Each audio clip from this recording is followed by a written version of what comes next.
Hey, welcome in. This is Module 3, where we'll talk about the rational numbers. So here we go.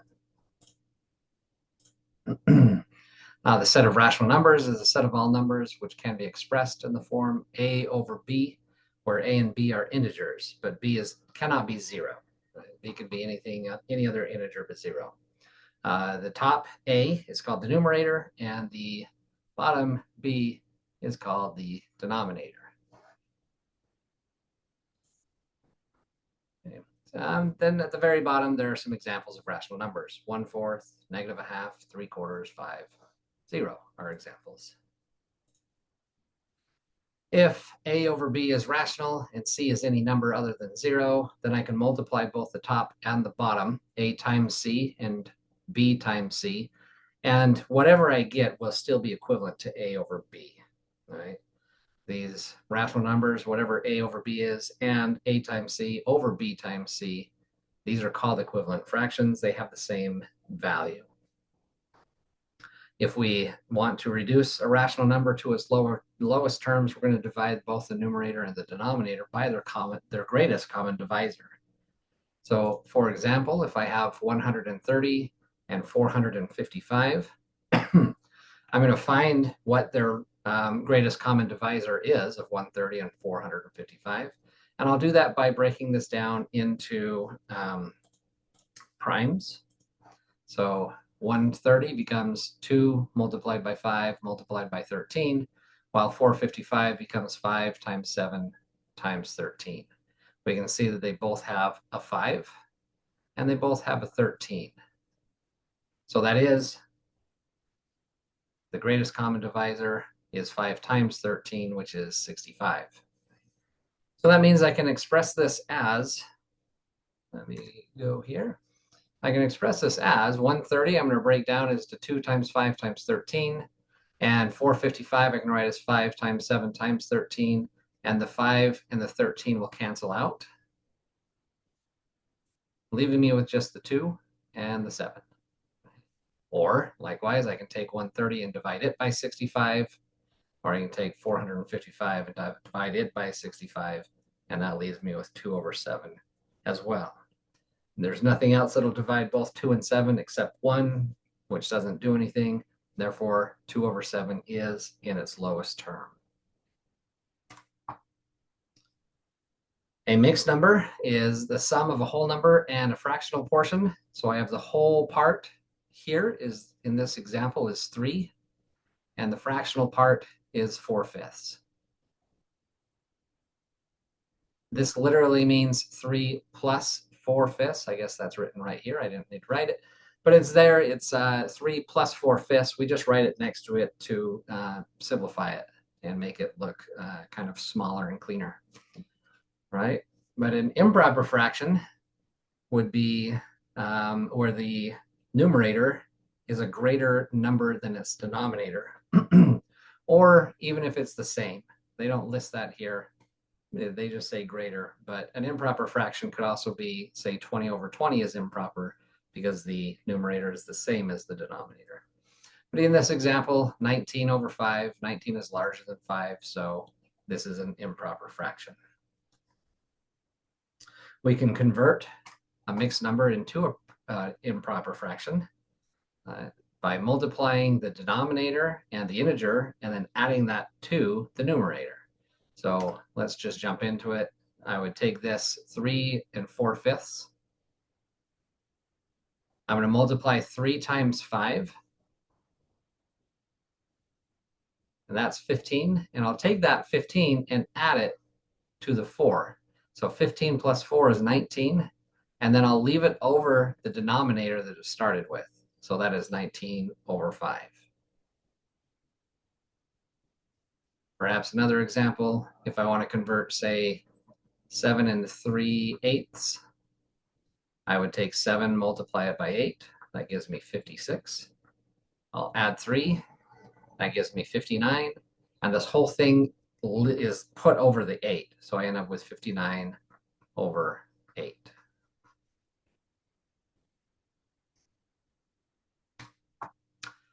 If I want to convert a improper fraction to a mixed number, I'm going to divide the denominator into the numerator, and then I'll have a whole number and a quotient portion of that, right? So in this case, let's take a look here, convert 42 divided over 5. So I know that 42 is not divisible by 5. But if I take 42 and 5, oh, that's written wrong. Don't judge me. Yoink, yoink, yoink. 5 into 42. I know 5 won't go into 4, so I'll move it over. How many times will it go into 42? And that would be 8, because 8 times 5 is 40. And I have this 2 left over that I can't divide. So my answer here is 8 with a remainder of 2, which is to say it's 8, and that 2 remains over the 5. So 42 fifths turns into 8 and 2 fifths. Now I can rewrite this rather than having a mixed number. I can write this as a fraction by continuing that division. So let's say I wanted to take that 42 over 5 and write it as a decimal.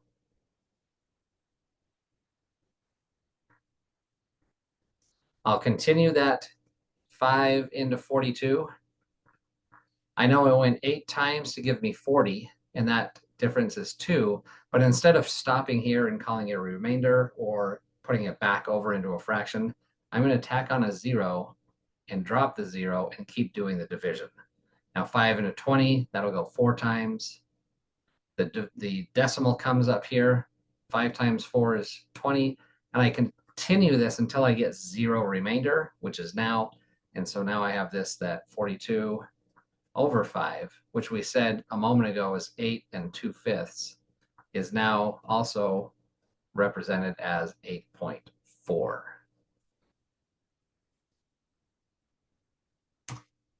Take a moment, pause the video if you want, because I'll leave maybe 2 seconds for you to work these through, but try these ones.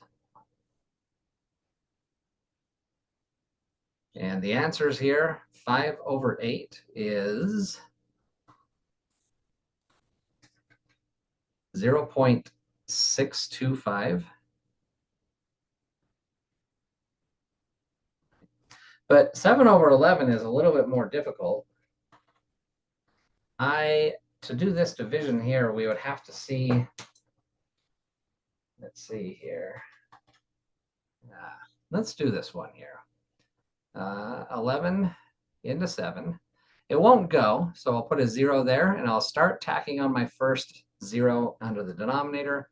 Then the question is, how many times can I take 11 from 70? And that's 6, because 6 11s is 66. Not sure where that line came from. And so if I do that subtraction, 70 minus 66, that's 4. And then I keep tacking on zeros. And like I said before, you're going to keep going until you get a 0. But in this case, we'll actually never get a 0. How many times can I take 11 from 40? That's 3. 3 11s is 33. And I end up with 7. So I tack on my next 0, drop it down. I can take that 6 times. That's 66. And I get a 4. And you should, by this point, say, wait a minute, aren't we just bouncing back and forth between 40, 70, 40, 70? And yes, we are. This will just keep going forever. 6, 3, 6, 3, 6, 3. So we represent that as a repeating decimal with a dot, dot, dot, right? So I can represent this as 7 over 11, or I can represent it as a decimal of 0. I'm going to write the repeating part 3 times, so 6, 3, 6, 3, 6, 3. And once it's written 3 times, that pattern is established, and then you just say dot, dot, dot, so that the pattern repeats forever. Alternatively, I can also write this as 0. And I'll write 6, 3, the repeating part, with a line over it, so that that indicates that the 6, 3 gets repeated. So either of those is appropriate. And of course, if you need to round it, it'll tell you to round to some place, and you would just round it appropriately. Now, if I want to go back the other way, If I want to take a decimal and rewrite it as a quotient, and I'll take this 7. This number terminates in the 10th place.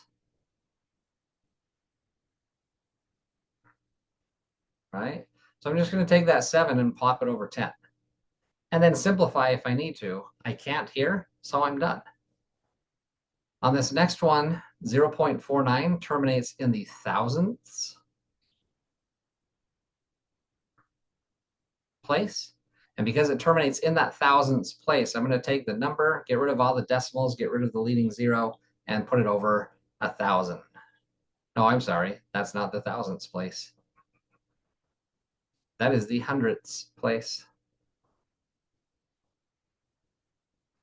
Forgive me. That then goes over 100. And if I can simplify this, I will. But 49 is just 7 times 7. 100 is 2 times 2 times 5 times 5. There's nothing in common. There's nothing to simplify. That's it. That's as much as I can do. Now, this 8, for real this time, is in the thousandths place. And so I'm going to write that number just 48. I don't need these zeros in front. Over 1,000. And then I'll simplify if I can. And you can divide out the greatest common divisor from both of these, or you can just start with something you know both are divisible by. I know that 48 is divisible by 2, and I know 1,000 is divisible by 2. If I do that division, I get 24 over 500, which is still valid. But if I can keep simplifying, then I will. I know 24 and 500 are both still divisible by 2. So if I do that, I've got 24 divided by 2 is 12.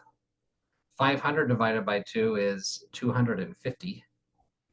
So I can see that I can still do a 2. So I'm going to divide out 2 again. And I get 6 over 125. Now the denominator is not divisible by 2, so I know I can't do anything else. In fact, the denominator, 125, is just 5 times 5 times 5. So there's nothing else I can simplify, and this is my final answer.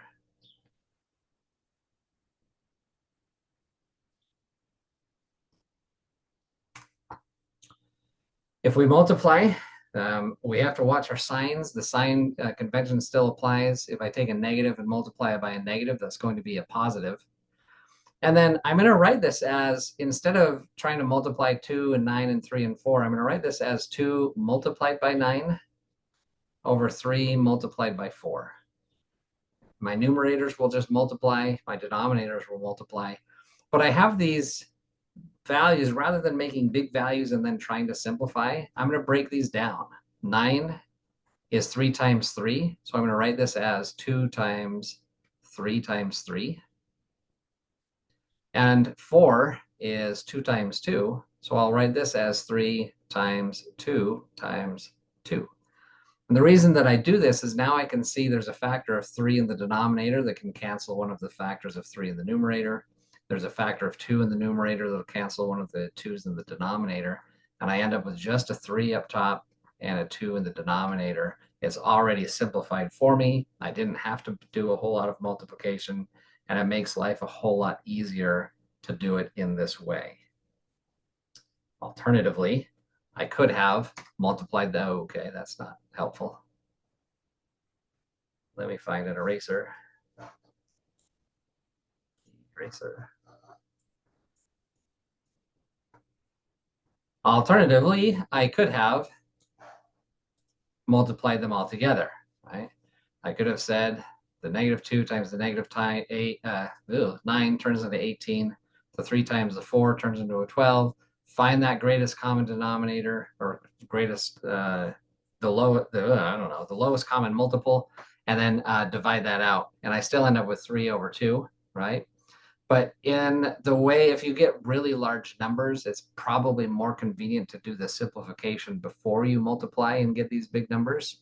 But again, find the way that works for you and roll with it. Whichever you like the best, that's what you should do. Now, if I want to divide two fractions, A over B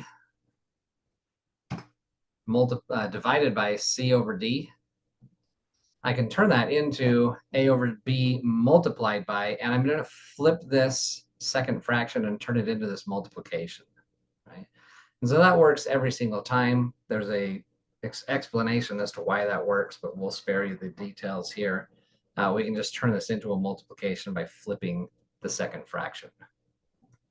So for example, if I want to divide, the first thing I would note is I'm taking a negative and dividing it by a positive. And so in the end, I should get a negative number. I'm going to write that down and then come back to it later. But I'll flip the 7 and the 11 to become 11 over 7 and change it to multiplication. And then I'll multiply. If there's anything that I can simplify in this stage, I will. But there's not here, so I take the tops and multiply, and I get 33. Take the bottoms and multiply, and I get 35.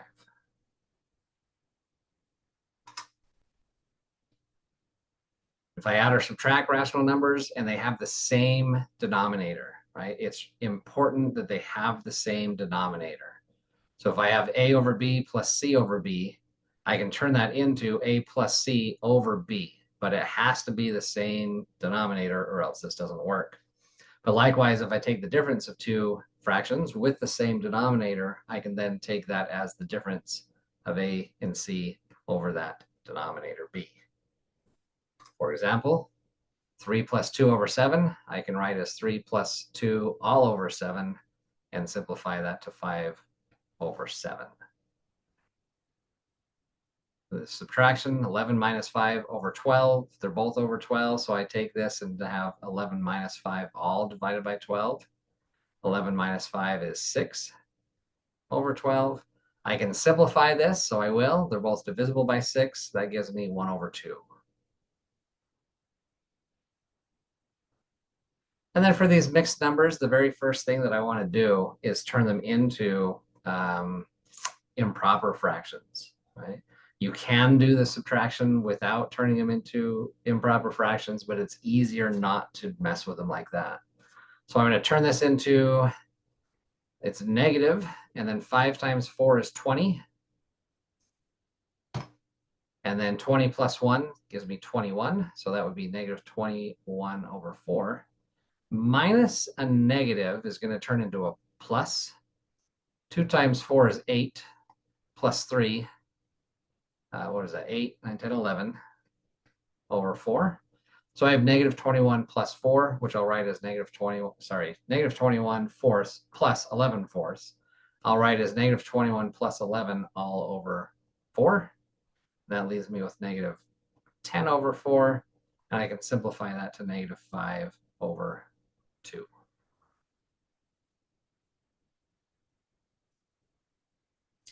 Now, these all had like denominators. They were both over a 7 or a 12 or a 4. Right? If they are not like denominators, right, I have to turn them into fractions with common denominators. Right? So I'm going to find, and I'm going to use this principle here, A over B is equal to A times C over B times C to make this happen. So for example here, 3/4 and 1/6, I could turn both a 4 and a 6 into a 12 very easily. So I'm going to write this over here, 3 over 4 plus 1 over 6. I just have to multiply this fraction by 3 over 3. And I just have to multiply this fraction by 2 over 2. So this one becomes 3 times 3 is 9 over 12. And this on the right-hand side, 1 times 2 is 2 over 6 times 2 is 12. And then I have, that's a plus. 9 plus 2 is 11 over 12. And I'm done. So it's important to note that I can't add these straight across if my denominators are different. I have to turn them into similar denominators. Now the order of operations, right? Again, we've got PEMDAS. So parentheses, exponents, multiplication and division, and then addition and subtraction. Remembering that multiplication and division have the same priority, and addition and subtraction have the same priority. So I would go inside the parentheses first. The very first thing I'm going to do is look inside the parentheses. So I would take this subtraction inside the parentheses. So off to the side, whatever you need to do, 1/2 minus 3/4. I can get these both to be 4s simply by multiplying the top and bottom by 2 of the left-hand fraction. So I'll rewrite this as 2/4 minus 3/4. That equals -1/4. So then I'm going to rewrite this entire expression with that middle piece just exchanged. So I have 1/2 to the third minus, inside this parenthesis is now -1/4 squared, and then minus 4. The operation is implied to be multiplication between those two. So parentheses are done. There's 3 more parentheses in here, but there's no operations to be done inside them. So I'll move on and move to exponents. I have 2 sets of exponents. I have 1/2 raised to the third, and I have -1/4 raised to the second. So 1/2 to the third, I'm going to run out of room here in a minute. 1/2 to the third is 1/2 times 1/2 times 1/2. Or I can write this as 1/3, 1 to the third, and 2 to the third. In any case, it's going to be 1/8.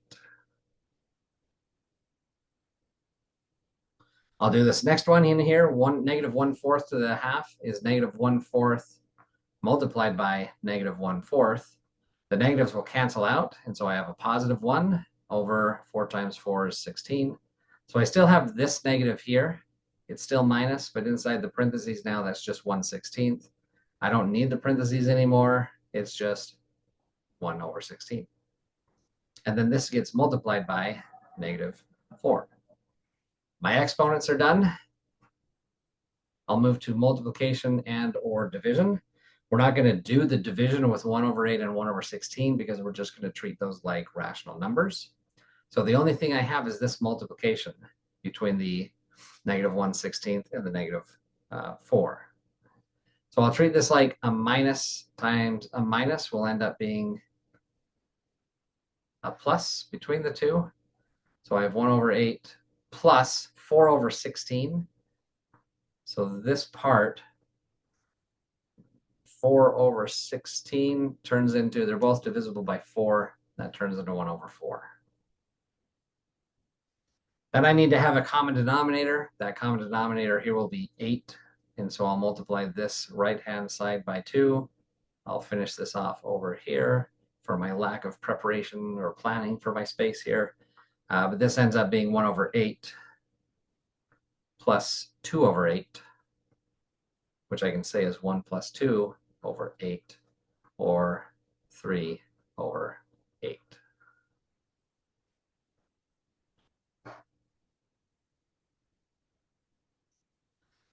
Now, these rational numbers that we speak of, 1/2, 1/3, 1/4, 1/5, whatnot, they are what we call dense. There is something called the density of the rational numbers. If R and T are rational numbers, any rational numbers, then there is always a rational number in between them, right? That's essentially what that says, is pick any 2 rational numbers, 1/2 and 1/3.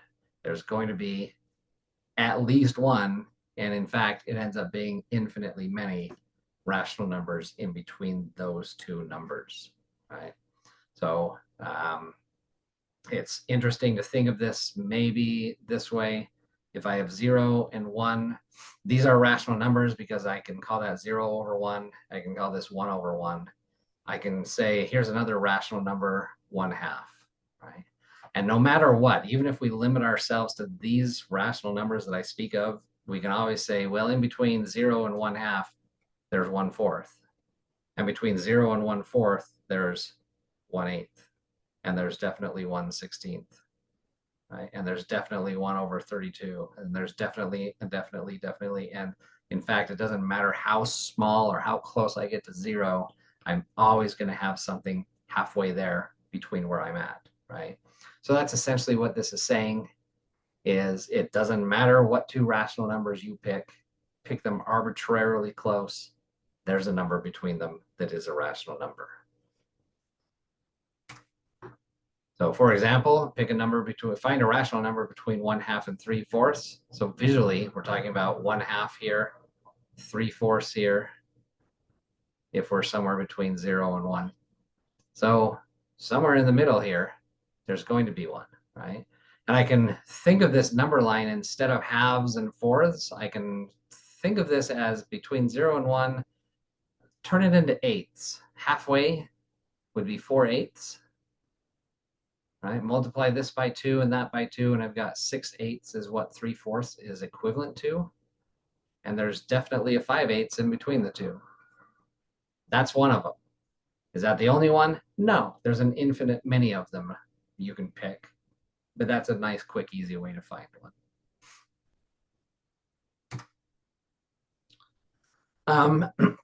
Excuse me. A common application of rational numbers involves preparing food for a different number of servings than what the recipe gives. So to find it, you would take the amount of ingredient needed is equal to the deserved serving size divided by the recipe serving size multiplied by the ingredient amount in the recipe. So let's take a look at this here. A chocolate chip recipe for 5 dozen cookies requires 3/4 cup of sugar. If you want to make 8 dozen cookies, how much sugar is needed? So I'm going to take my desired serving size divided by the recipe serving size and then multiply by the ingredient amount. I want 8 dozen cookies. The recipe calls for 5 or creates 5 dozen cookies. So I'll take my desired divided by the recipe and multiply it by 3/4 of a cup. I can take this 8/5 times 3/4 and call it 8 times 3 over 5 times 4. My 8 and my 4 are both divisible by 4. And so that'll leave me with a 1 in place of my 4 and a 2 in place of my 8. I can't simplify anything else, so my numerator is now 6, while my denominator is 5. And that's it. I would take 6/5 of a cup if you have such a measuring cup.